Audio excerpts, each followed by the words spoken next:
How's that feeling, John? This is, well, it's torquey and there's not much headroom.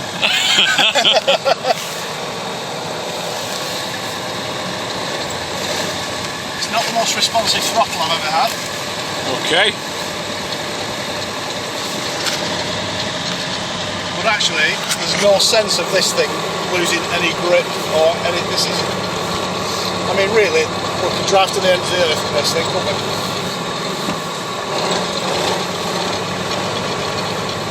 Too good. Too, yeah.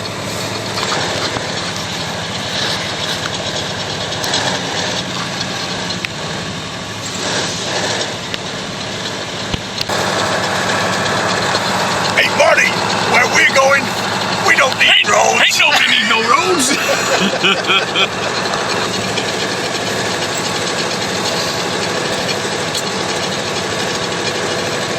So we're just taking the M2 motorway south towards Chelyabinsk now, and conditions are quite deep. How deep would you reckon the snow is, Andy? About 18 inches, 2 feet deep. Oh, and the rest. And this truck just, well, just basically eats through it. I'd say 3 foot deep easily. This is absolutely marvellous, this. I've driven some off-road stuff before, but I can't tell you how much confidence this thing gives me. It's probably got about 3-4 feet of ground clearance. Oh! I think John nearly tipped us. No. You remember that whole thing about not putting your thumbs through the steering wheel? Yeah. That's why. But really, all I've done is set off in second gear, foot's off the clutch, just keep a bit of driving, and it keeps going. The heat is fantastic. It's the first time I've felt my nose for about a few days. I can't feel my feet. I've got ice blocks for feet. And you can say what you want about Russian vehicles. We've got an American car while we're here for the week. One thing Russians do well is do heaters for vehicles. The heater in that little Chevrolet is absolutely pathetic. I was tempted to bring the hotel hairdryer with us this morning, just to keep a bit of heat. This thing's like a bread oven. I am cooking now. You've got to have a go at this, Andy. Can't wait.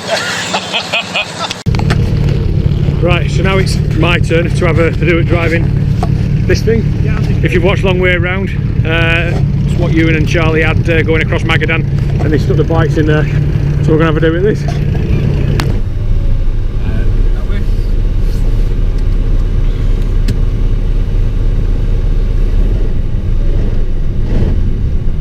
Clutch comes up a long way before it bites, Andy.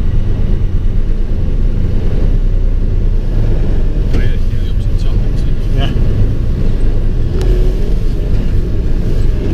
So it's Andy's going the Ural now. I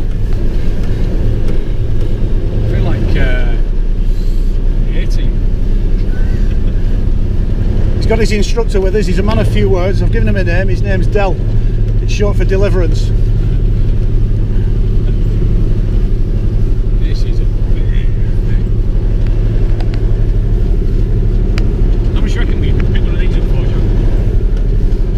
I'm sure they did something like this a while ago on a documentary, and it was about 3,500 quid. It wasn't a lot, yeah. It was an ex-military one, had a lot of life. I wonder how many gallons it does to the mile. I'm not so sure it's ideal. I'm not sure it's quite ideal for the daily commute. You don't reckon? No. You'd make an entrance though, wouldn't you? You'd make an entrance, and I suspect that nobody would... No, that way. Yeah, right and then left, yeah. So I don't know about you, Del, but I find that when you're instructing, it's good to get the instructions in nice and early and clear, so that the driver knows exactly what he's doing. You just stay silent if you agree with me, and if you disagree with me, stay silent. I think he's made his feelings clear, Andy. Right, we're on it.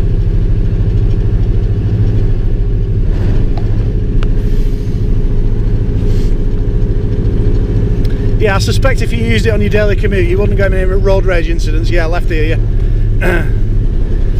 I can't imagine anybody really wanting to tangle with you in this. And I don't think I'd spend that long sort of with a clay bar and a polishing compound either. No. Getting your best canoe wax. Yeah. It just rolls over anything. Yeah, absolutely. It's unstoppable.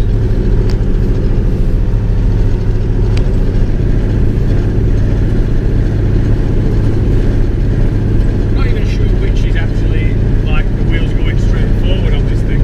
I'm just putting inputs into the steering wheel. Yeah. And I'm just kind of like steering it telepathically. It's like telepathy, but on a very bad line, isn't it? I just can't hear what you're saying. Yeah. Andy to front wheels, Andy to front wheels, left in a minute please. Now watch your thumbs here, take your thumbs out of the wheel, because this is where it kicks back.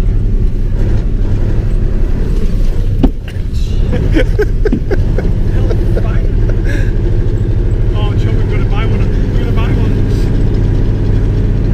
Now that's where you're going straight, but you've got some right lock on, haven't you? Just watch your snap by. I'm not entirely sure that this steering wheel's connected.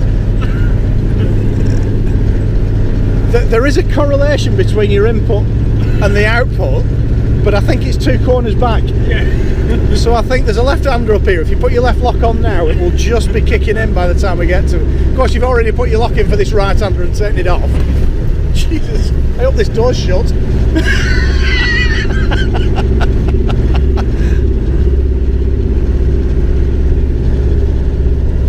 Come on, Del, be quiet now. We get a word in.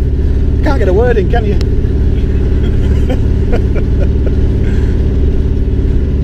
I'm being a bit cruel to, yeah, right here. I'm being a bit cruel to Del. All the Russians we've met so far have been fantastic. Been a really good crowd here. Really good fun.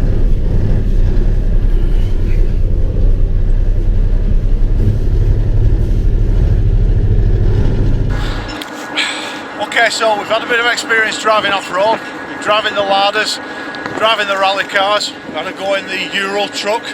But they're all a bit weak, a bit insipid. If you really want to go off-road in Russia, you need to really mean it. The first thing you need is a proper hat.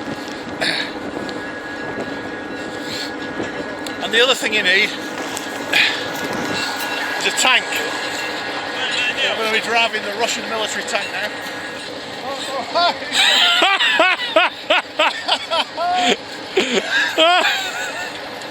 Hopefully I'll do better than that I did with the hat. So let's go. Okay, so here we are in the tank. A look at the controls. Talk me through. There's the gears. Yeah, brake. There's the gears. Okay. So, clutch in. Got it. Yeah. Brake gear.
Oh, we've just had an awesome day.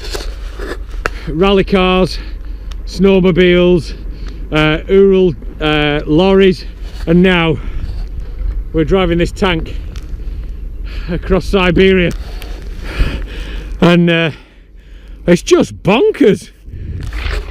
This is a proper decent trip. What an adventure.